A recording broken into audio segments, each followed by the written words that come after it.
There once was a queen who ruled her kingdom with wisdom and compassion.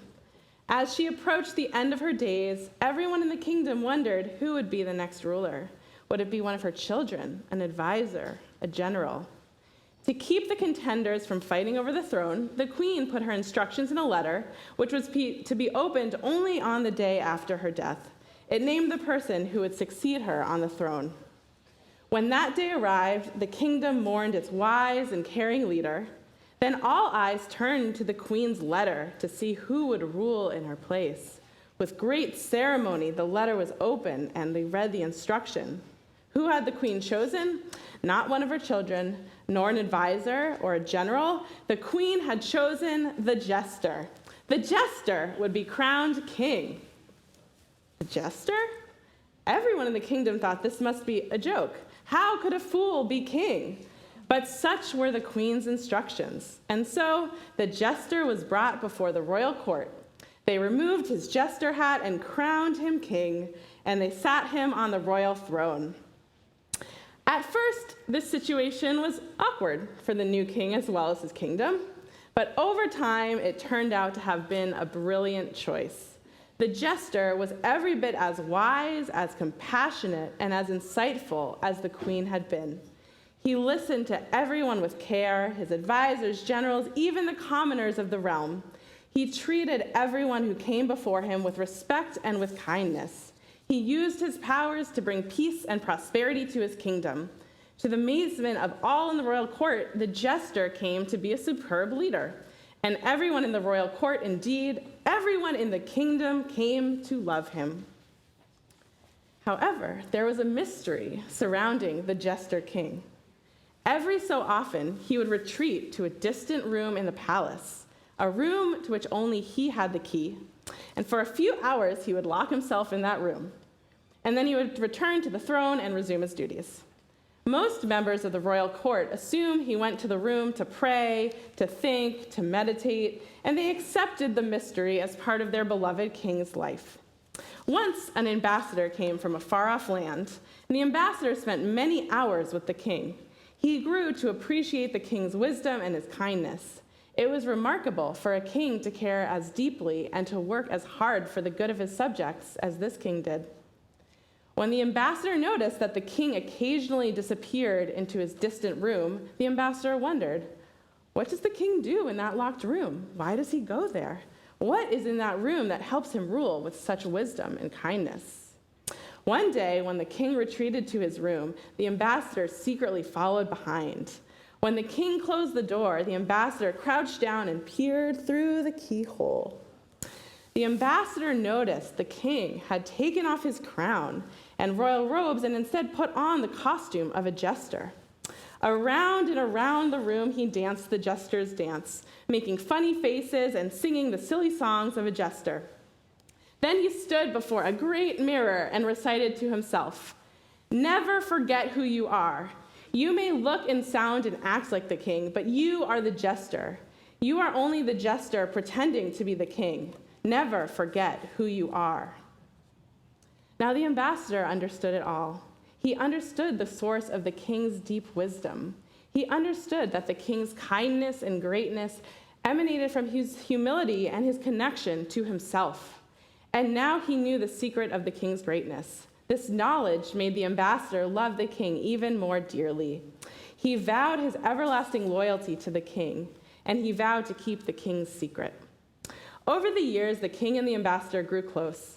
One day, when they were alone, the ambassador confessed what he had done and what he had seen. He said, "I promise you on my life that I will never reveal your secret." But, the ambassador continued, "there is one thing I have never been able to figure out. Of all the people in the royal court whom the old queen could have chosen to succeed her, why did she choose you? Why did she choose the jester?" The king smiled at his friend and replied, "And who do you think she was before she became queen?" That story I first heard from my teacher, Rabbi Ed Feinstein, and we'll get back to it in a moment, so hold that in your head.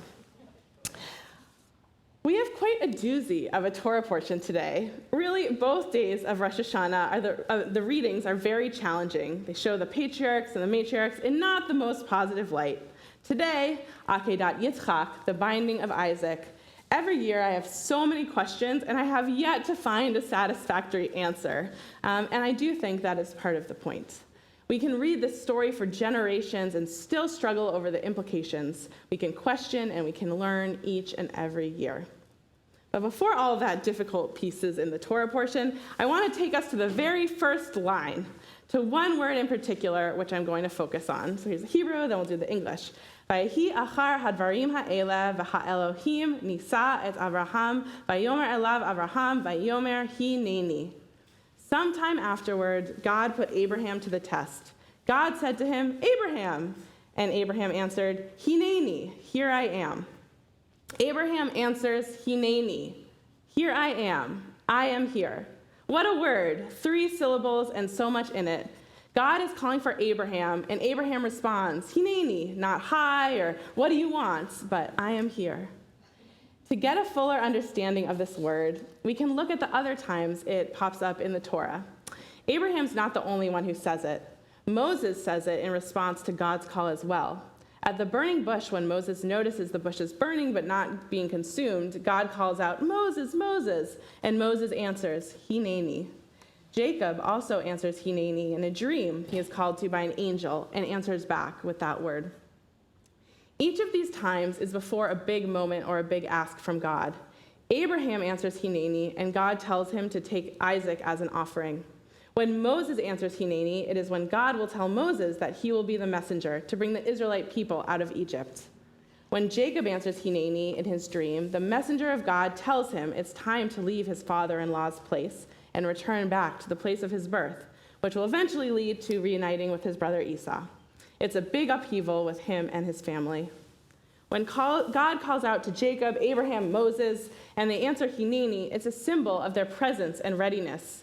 Only after they answer Hineni does God tell them their message. And Hineni is more than just a hi. It demonstrates an awareness and readiness. Hineni, I am here, isn't just an update of where we are in physical space, but also mental and emotional as well. Hineni means I am fully present. When our patriarchs are fully present, that is when God knows God can speak to them and they are ready for the task. Hineni in that presence is what opens up the possibility for the message from God and for the relationship to flourish. Answering Hineni in the fullest way goes beyond attention. It comes with bringing in our full selves as well. Let's look at the example of Moses when he answers Hineni. When Moses tells God, here I am, and God tells Moses he will lead the Israelites out of Egypt, what does Moses do? He questions God. Moses brings in his emotions, anxiety, fear, trepidation to that moment. He asks for help. He points out he has trouble with speech and that he has doubts. Moses says Hineni as himself. He's not trying to be someone else, someone more polished or someone who would be a more obvious choice for leader. And that continued answer of Hineni and presence as himself enables him to have a close relationship with God and also with many people.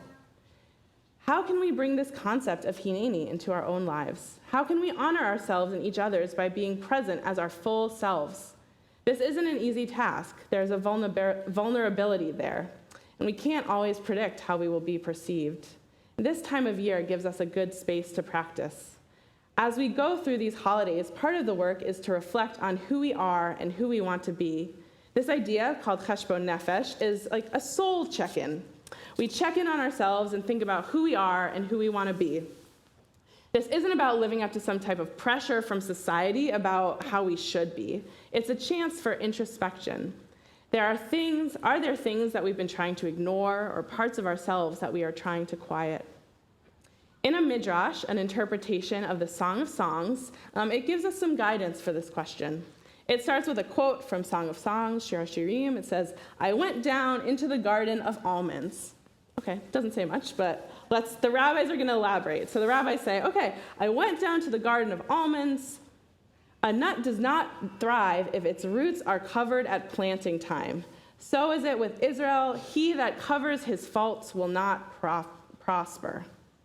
This midrash is making a case. Just as a nut tree does better if its roots are uncovered during planting time, so too do we do better when we don't have to hide parts of ourselves. Now, I'm not sure if this planting advice is legit. You can ask the farm staff, but let's pretend it is. Even so, we're going to take it metaphorically. This is an encouragement. Right? Don't hide. Don't cover your roots. There's also a teaching in the Talmud about this theme of embracing ourselves. In Tractate Bava Batra, there is a story about the ark that Moses and the Israelites kept the holy tablets in as they wandered through the desert. Those tablets were the ones that Moses received from God at Mount Sinai, right? Big deal. And we are told that in this ark, along with the set of tablets that were whole, there are also the broken tablets. Moses broke the original set of tablets when he was furious after seeing the golden calf. Those smashed tablets were also kept in the holy ark. The shattered tablets still had a special place in the holy ark along with the unbroken ones. They were kept together. And we learn from this that those pieces of ourselves that feel hurt or broken or in need of healing are just as worthy as the parts of ourselves that feel whole. By giving the broken tablets and the whole tablets a place together in the ark, our tradition encourages us to do the same with the different parts of ourselves, to embrace it all and give space for it all. Along with these Jewish texts around presence and being our whole selves, there's research to back it up. One scholar who has delved extensively into this subject is Brene Brown. I feel like I should also call her Rabbi. But Brene Brown, in her book, Braving the Wilderness, a lot of her book focuses on belonging, which ties into these ideas of hineni. And here's what she says. True belonging is the spiritual practice of believing in and belonging to yourself so deeply that you can share your most authentic self with the world and find sacredness in both being a part of something and standing alone in the wilderness. True belonging doesn't require you to change who you are. It requires you to be who you are. Her research has shown that when we have that strong sense of ourselves, that is what can help us to connect to other people, when we can find that courage in ourselves to be who we are. Saying hineni and showing up as our full selves is a challenge, and it's also something that our tradition encourages, as we've seen from the texts above. Saying hineni is what creates opportunities for connection and relationship. So how do we want to say hineni in our own lives? Is there a relationship we want to be more present in? Is there a group or community we want to be more involved with or feel like we can bring our more full selves into?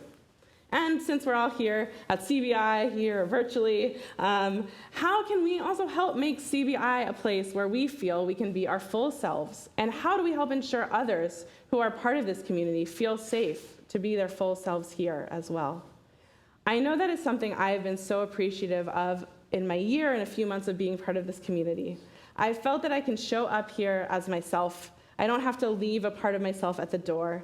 And this is, unfortunately, an experience I've had at other Jewish communities where I've sometimes felt I've had to hide parts of myself or dull myself down in some way. Feeling welcomed as myself is something I'm so grateful for, and also something I'm often thinking about in terms of how can I enable that for others, right? We don't have to stand up here to be a part of that process. We can help, when we bring our full selves, we can also help others feel comfortable being themselves as well. Let's remember that story of the jester king again. The jester, who is such a great king because he embraced the different parts of himself. He was in touch with the parts of himself that weren't stereotypically king-like, and yet those were what made him an effective and kind ruler. But what would it have been like if he didn't have to hide that time that he spent as a jester? What if he didn't feel he had to lock himself in a hidden room to show that part of himself? What if instead he felt sure enough? What if his subjects had created a space for him where he felt he could be more himself? That he could openly bring his jester self into the king role instead of hiding it? What if the jester king could have had his own hineni moments? I can imagine how special it might have been if the jester king had been able to incorporate those aspects of himself in a more open way.